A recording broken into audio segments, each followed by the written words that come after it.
ସୁପ୍ରଭାତ। ଓମ୍ ସାଇରାମ। ବାବା କହୁଛନ୍ତି ସଙ୍କଟର ସାମନାରେ କ୍ରୋଧକୁ ନୁହେଁ, ଶାନ୍ତିକୁ ବାଛ, ଧୈର୍ଯ୍ୟକୁ ବାଛ। କାହିଁକି ନା କ୍ରୋଧ ତୁମର ସବୁଠାରୁ ବଡ଼ ଶତ୍ରୁ ଅଟେ। ସେଥିପାଇଁ ନିଜର କ୍ରୋଧକୁ ନିଜ ଉପରେ କେବେ ହାବି ହେବାକୁ ଦିଅନି। ଯେତେବେଳେ ବି କ୍ରୋଧ ଆସିବ, ଏକାନ୍ତରେ ଯାଇ ଏକ ଲମ୍ବା ନିଶ୍ୱାସ ନିଅ। ଆଉ ଆଖି ବନ୍ଦ କରି ସାଇ ସାଇ କରି ନାମ ସ୍ମରଣ କର। ଏମିତି କଲେ ତୁମର ଭିତର କ୍ରୋଧ ଧୀରେ ଧୀରେ ଶାନ୍ତ ହେବାକୁ ଲାଗିବ।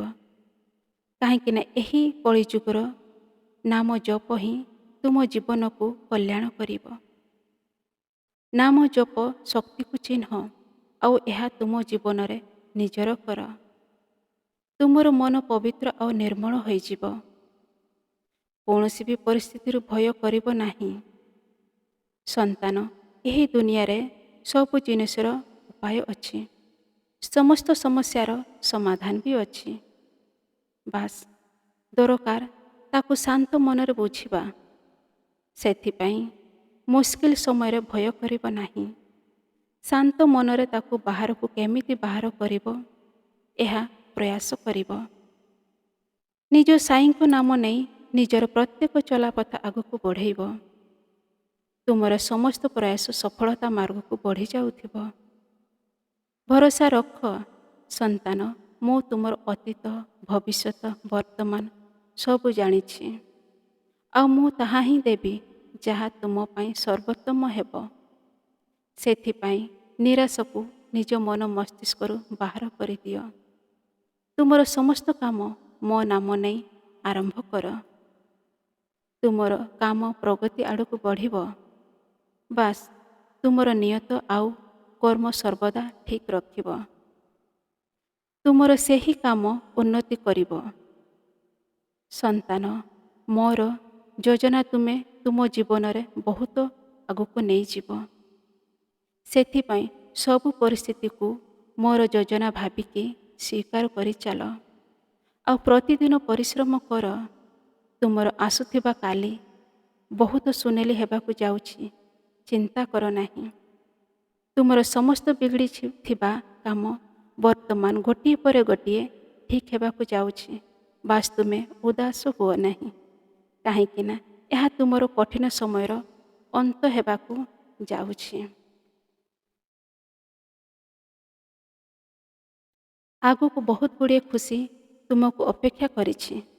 ଧୀରେ ଧୀରେ ତୁମେ ଦେଖୁଥିବା ସ୍ୱପ୍ନ ତୁମର ସାଇଙ୍କ ଆଶୀର୍ବାଦରୁ ପୂରା ହେବାକୁ ଯାଉଛି। ତୁମେ ମୋ ଉପରେ ପ୍ରକୃତ ବିଶ୍ୱାସ ରଖ। ତୁମ ଜୀବନରେ ମୋର ଚମତ୍କାର ନିହାତି ହେବ। ମୁଁ ତୁମକୁ ଏହା ବିଶ୍ୱାସ ଦେଉଛି ଯେ ମୋର ଦରବାରରେ ହୁଏତ ଡେରିରେ ମିଳିବ, କିନ୍ତୁ ତୁମର ସବୁ ମନୋକାମନା ବର୍ତ୍ତମାନ ପୂରା ହୋଇକି ରହିବ। ଏହା ମୁଁ କଥା ଦେଉଛି। ମୁଁ ଚାହୁଁଛି ମୋର ସମସ୍ତ ସନ୍ତାନ ଭଲ କାମ କରୁ, ଭଲ ରାସ୍ତାରେ ଚାଲୁ। ସନ୍ତାନ, ମୁଁ ତୁମର ସଚ୍ଚୋଟ ଭକ୍ତିକୁ ବହୁତ ଭଲ ପାଏ। ଆଉ ଯଦି ପ୍ରକୃତ ସ୍ୱଚ୍ଛ ମନରୁ ମୋ ଉପରେ ପୂର୍ଣ୍ଣ ସମର୍ପଣ ରଖିବ, ତ ତୁମ ଜୀବନର ମୋ ଚମତ୍କାର ଅବଶ୍ୟ ହେବ। କାହିଁକି ନା ମୋର କୌଣସି ବି ଭକ୍ତ ଦୁଃଖରେ ଥିଲେ ଆଉ ସେ ପ୍ରକୃତ ମନରେ ମୋତେ ଡାକେ, ତ ତାର ଯନ୍ତ୍ରଣା ଭରା ଡାକ ସିଧା ମୋ ହୃଦୟ ପର୍ଯ୍ୟନ୍ତ ପହଞ୍ଚିଥାଏ। ଆଉ ତାର ସମସ୍ତ ଦୁଃଖ ଯନ୍ତ୍ରଣା ଦୂର କରିବା ପାଇଁ କୌଣସି ବି ରୂପରେ ଅବଶ୍ୟ ଆସିବି। ତୁମେ ମୋ ଉପରେ ପୂର୍ଣ୍ଣ ବିଶ୍ୱାସ ରଖ। ତୁମ ଜୀବନରେ କେବେ ବି କେମିତି ବି ପରିସ୍ଥିତି ହୋଇଥାଉ ନା କାହିଁକି, ନିଜ ରାସ୍ତାରୁ ହଟିବ ନାହିଁ। ତୁମ ଜୀବନରେ ସାଇଙ୍କ ଚମତ୍କାର ଅବଶ୍ୟ ହେବ। ବାସ୍ ତୁମେ ଆଶା ଭରସା କମ୍ ହେବାକୁ ଦେବନି। ତୁମେ ଆଶା କରୁଥିବା ତାଠୁ ବି ବଡ଼ ଦେବି। କାହିଁକି ନା ମୋର ଭକ୍ତ ହିଁ ମୋ ପାଇଁ ସବୁ କିଛି। ଆଉ ମୁଁ ମୋର ଭକ୍ତଙ୍କ ଖୁସି ପାଇଁ କିଛି ବି କରିପାରେ। ଭରସା ରଖ। ତୁମ ଉପରେ ଆଉ ତୁମର ପରିବାର ଉପରେ ମୋର କୃପା ଦୃଷ୍ଟି ବନି ରହିଛି। ସେଥିପାଇଁ ତୁମକୁ ଚିନ୍ତା କରିବା ପାଇଁ ଆବଶ୍ୟକତା ନୁହେଁ।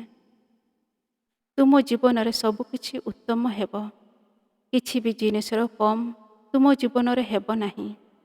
ତୁମ ସାଇ ତୁମ ପାଇଁ ଉନ୍ନତିର ମାର୍ଗ ଖୋଲି ଦେଇଛି। ଓମ୍ ସାଇରାମ, ଓମ୍ ସାଇରାମ, ଓମ୍ ସାଇରାମ, ଓମ୍ ସାଇରାମ।